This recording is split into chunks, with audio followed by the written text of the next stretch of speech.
What's up everybody, welcome to another episode of the greatest vlog in the world. My name is Jeff, your favorite tour guide in Madeira, who is right now actually in Canada. We are in Toronto, Canada. This is the Portuguese Hall of Fame or Walk of Fame. Which one is it, Devin? The Walk of Fame. Right, I knew it wasn't a hall, right? The Portuguese Walk of Fame. We've been exploring Toronto now for a couple of days with our friend Devin.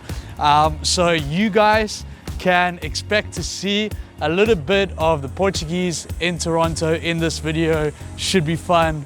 Let's go.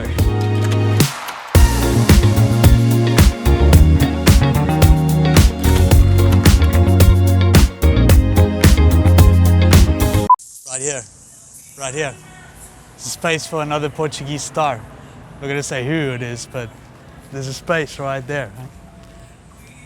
Before we get back into our video, a quick word from today's sponsor, Prometheus International. If you're looking for a luxury home in Madeira that is not only beautifully designed with each small detail, but also highly functional, efficient, and turnkey, look no further and contact Prometheus International today, the premier developer in Madeira Island. We're in a suburb just outside of Toronto in a place called Hamilton, which is apparently very Portuguese. We've already seen a couple of Portuguese signs and things, but this little corner shop that we stayed at was absolutely awesome. We're having a chat with the owner. His parents started this place in 1991 as a convenience store, and now they've got this kind of convenience store, butcher, fast food takeout kind of thing, like almost like a Portuguese diner, like you saw earlier. And yeah, just awesome food, having a great chat with the owner. The guy was saying, you know, that there's still Portuguese people coming over. These are the kinds of places that they're going to when they get here, of course, to get to know people. And apparently many people found Hamilton quite attractive after Toronto kind of started to expand. They'd go out into Hamilton where they could get some more, you know, bang for their buck, and probably more of that Portuguese style family-based living, you know, and not so much center of city kind of vibes like we saw in New York. Maybe a little bit of that, I don't know. But we're gonna be venturing around here for a while. Our trip is going absolutely incredibly. If you guys like this kind of stuff, then like and subscribe to the channel. And let me know what you think in the comments, if you're enjoying the video, if you're enjoying our trip here in Canada, and you know, where you're from and what's your story, you know. We're here to build a community and to celebrate Portuguese culture, and not only in the United States, but in Canada as well, in North America, os nossos primos americanos. Yeah.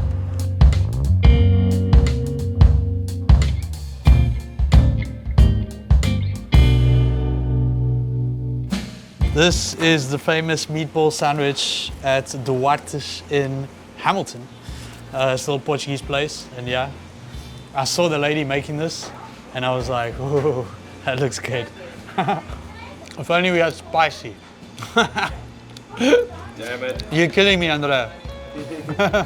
Got some of the special stuff right here. So, I haven't been having too much spicy stuff because Andrea's not into spicy stuff. Sorry. But I feel like a spicy meatball sandwich has to be spicy. Have you ever had that much more in Portugal? No. The only establishment in Hamilton to have this certificate of honor. So it is a very special thing. It's very cool. We actually saw somebody from like the fire department or something in here, and you can see that's always a good sign when people are supporting the locals. So yeah, great place. Thanks for the sandwiches, guys. Delicious.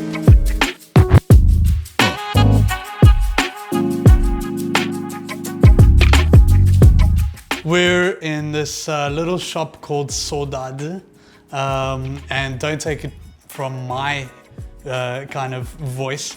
I'm gonna let Kiara tell you what this place is all about. So that is basically a mix of old and new. We have old school stuff, new school stuff. We have traditional stuff with new aesthetics, a little bit of nostalgia, a little bit of fun, really anything you want. You want to show me some of the things? Like, I've seen already some things that are kind of like, you know, very Portuguese-ness. We've seen the sardines, the the olive oils, you know, the glasses, they all look quite, even the little chocolate umbrellas. Chocolate umbrellas are a hit. That's nostalgia. Yeah? Yeah.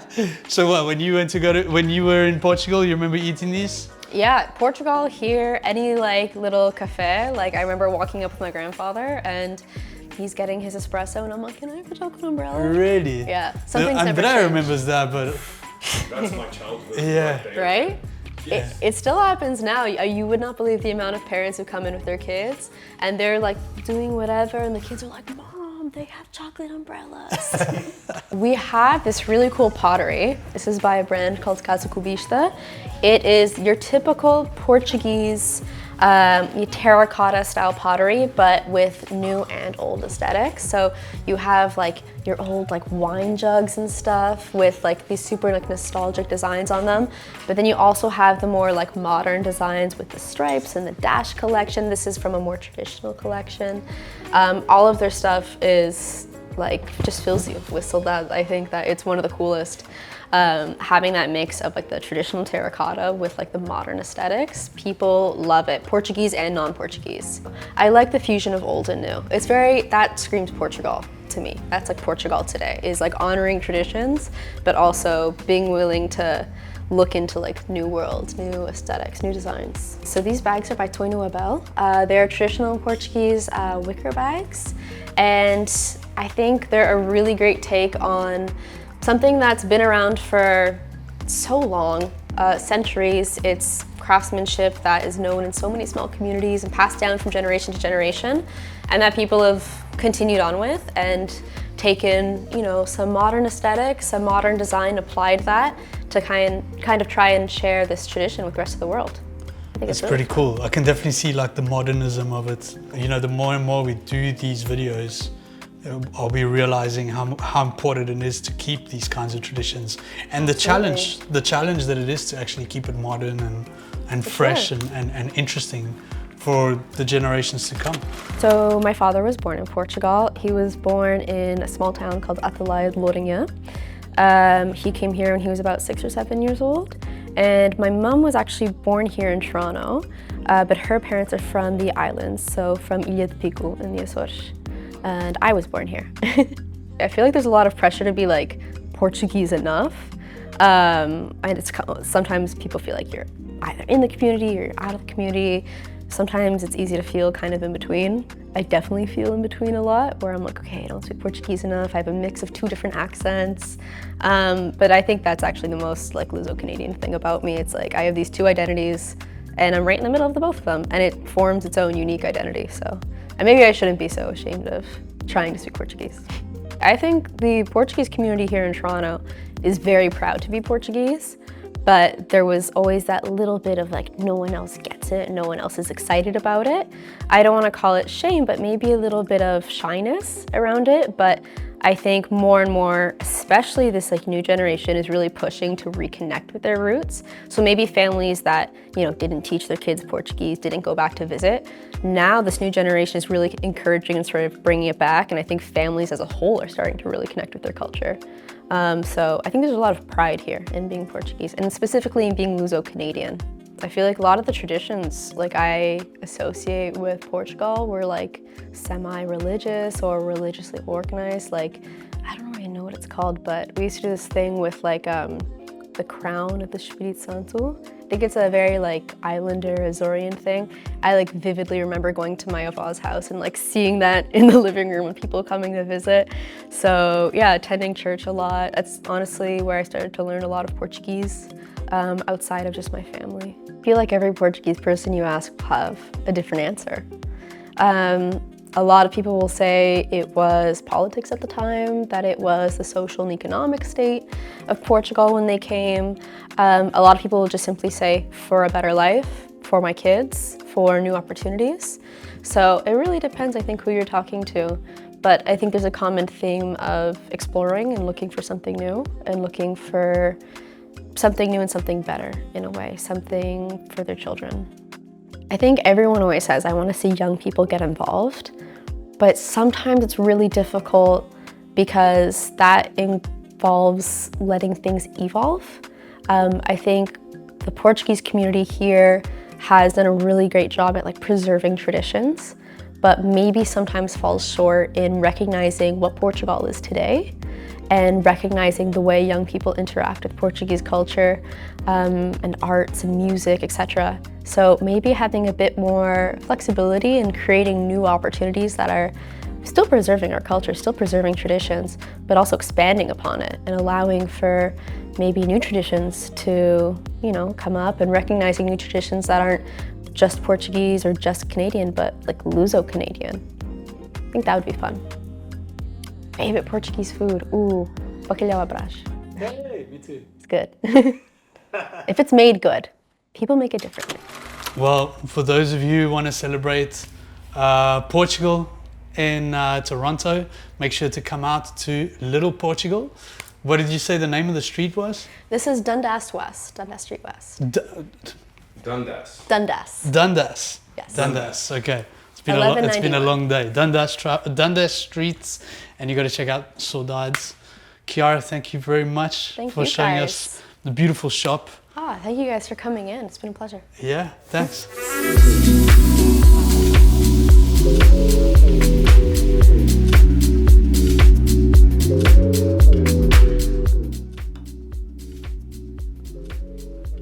Oh, almost. Who would have thought that I would have come to Canada to learn how to play golf, right?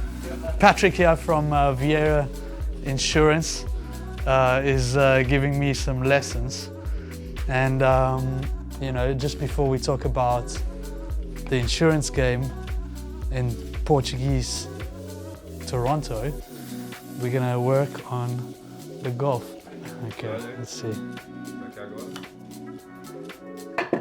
It's too hard. Too hard. But try again. I see the appeal, you know. This is what you do to relax. It's relaxing. That's what we do to relax. Go again. One more, I think. Time is a charm, right? Yeah, I'm not using the line. I should be using the line. Can I say something? Yes. I'd like to say something. Yeah. In life, you miss 100% of the shots you do not take.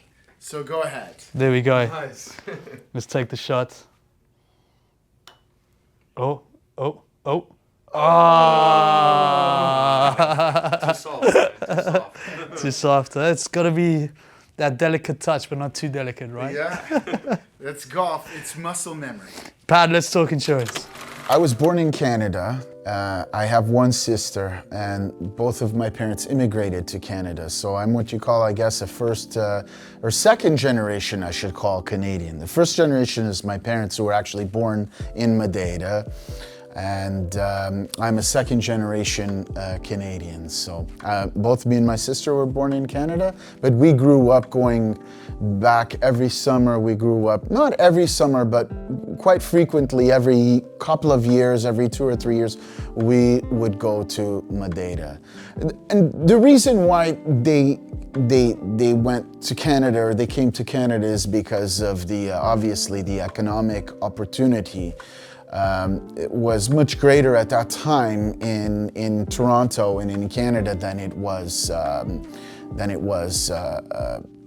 in Madeira. In Madeira at that time in the 60s, as you can see some old video footage, I mean, it was very closed off still. It was the old style Madeira. There was not so much economic opportunity. There was few that had, some landowners, and the Blandies had already set their flag. There were some good hotel groups, but aside from that, for regular folks trying to build something for themselves or for their family, at that point in time, it was kind of difficult. So that's why there was, as you know, a lot of immigration. Well, at Casa de Madeira, they have a feast called the Festa de Nossa Senhora do Monte, which is obviously a big feast in Madeira Island, but it's also a big feast here in at Madeira Park.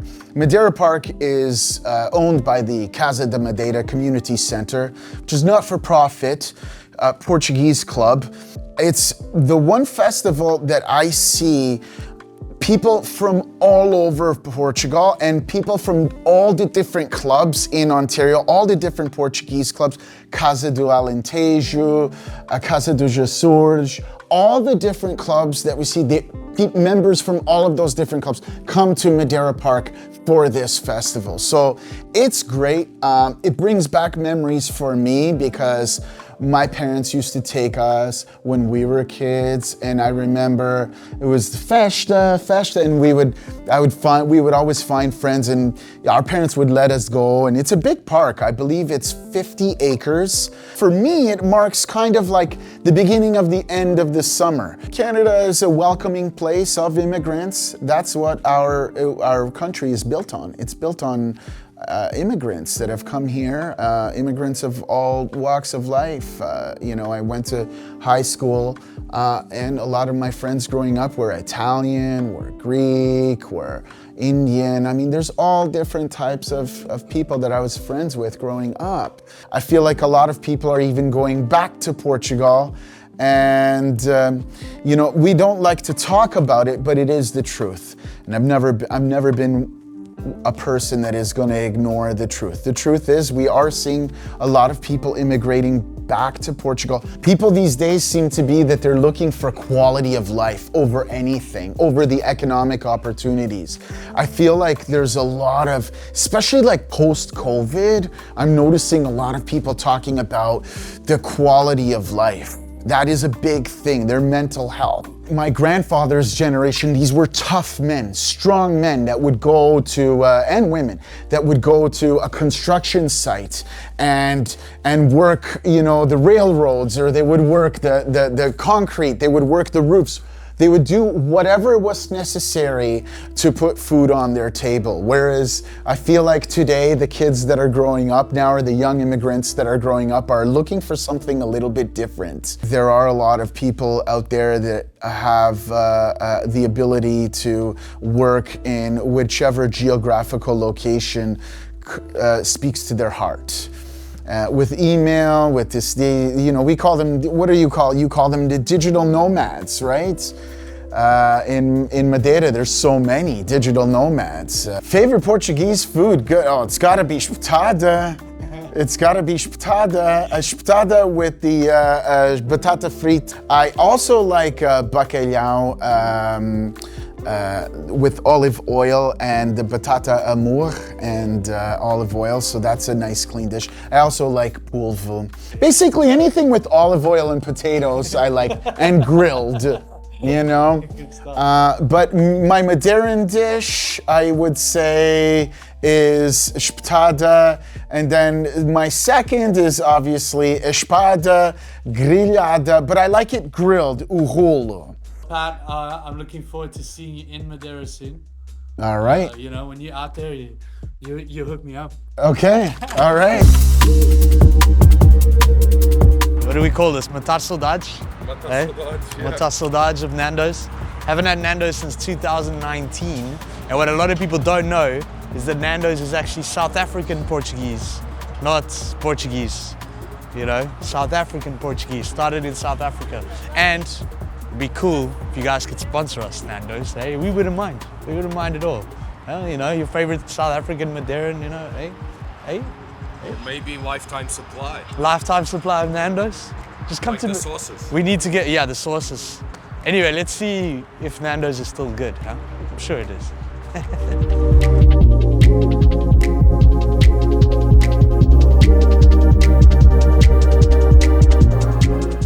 So, what is your favorite item? My favorite is a chicken sandwich.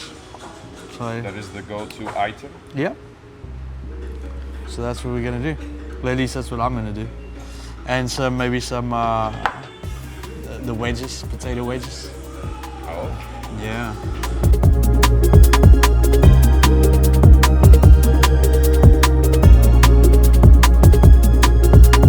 What is it? Chili jam? Chili jam. How different are they? I remember them being thinner. He doesn't like halloumi, right?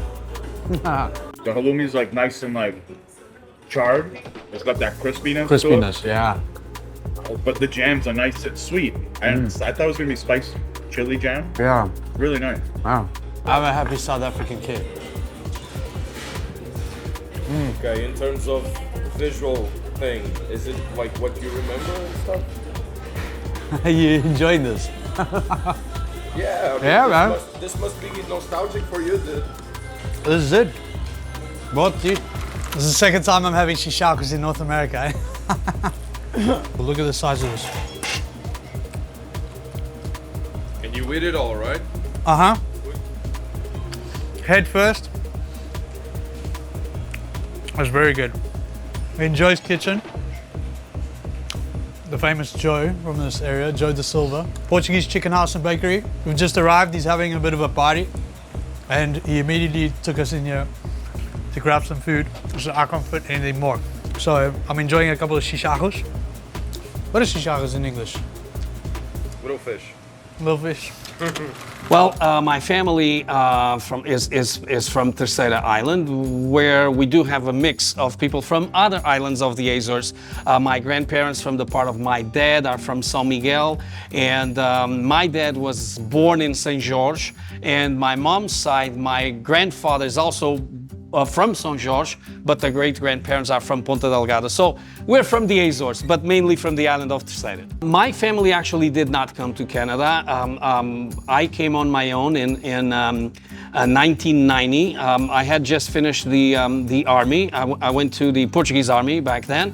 I was also a music teacher before I was caught by the army, and then at the time I left the army, my contract with teaching was on hold, and I had a Portuguese music group that I formed at the school when I was teaching at Praia da Vitória, and then we came here to play. We played for the Portuguese community back in 1990, and in one of the plays I've met my lovely wife Claudia, which is from the island of Madeira. She was born here, but the dad is from Mexico. So I fell in love, and I fell in love with the Madeirians, and I married and stayed, and I never went back.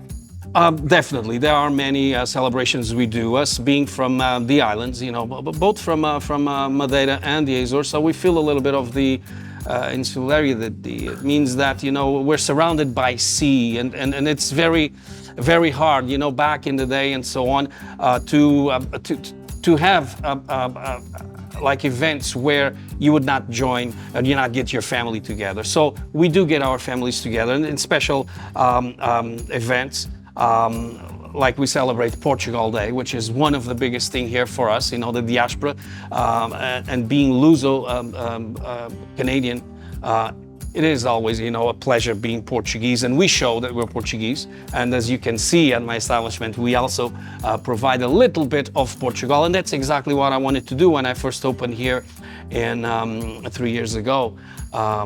Was basically not for the Portuguese, but to show the other ethnicities, the other cultures, what we have good in Portugal, and about our pastries and our food and the passion for everything that we make in Portugal. I am the Vice President for the General Assembly of Casa da Madeira. It was the community that I got involved most of the time, and for sure I was involved and still am. Stuff that I do for the community are funds for example, we're doing a ride or an event, a motorcycle event this year. It's going to be our third year. We call it Oktoberfest, and it's going to be held at Madeira Park in Sutton, Ontario. And what we do this year with this group of phenomenal motorcyclists, basically most of them Portuguese descent. There are 5 clubs involved in this event, which are the Luso riders, the Keenish riders, the Bad Habits, the Motogalos, and the Highwaymen, which I belong to. So we do create these events, and the events that we create is basically to fundraise. And fundraise this year is going to be to the Luso-Canadian Charitable Society, which is an organization that has 3 different houses here in Southern Ontario, in Mississauga, Toronto, and Hamilton, where they help older people with difficulties, motor difficulties, or whatever they can't do. So this center helps them, and it's due to events like we do that we put together, that we help these organizations do what they do best, which is take care of others. I think that the Portuguese people need to unite more like other communities are doing so, because when we unite, we are stronger. And by doing that, we will have more power of business, of economics, and of diverting whatever we do best. Could be, something like a bakery, it could be in the construction field, it can be any field. But I do believe that the Portuguese community and all communities in general should be more united and take care of each other. My favorite Portuguese food, well, I must say that it is alcatra regional, and it's from the island of Terceira.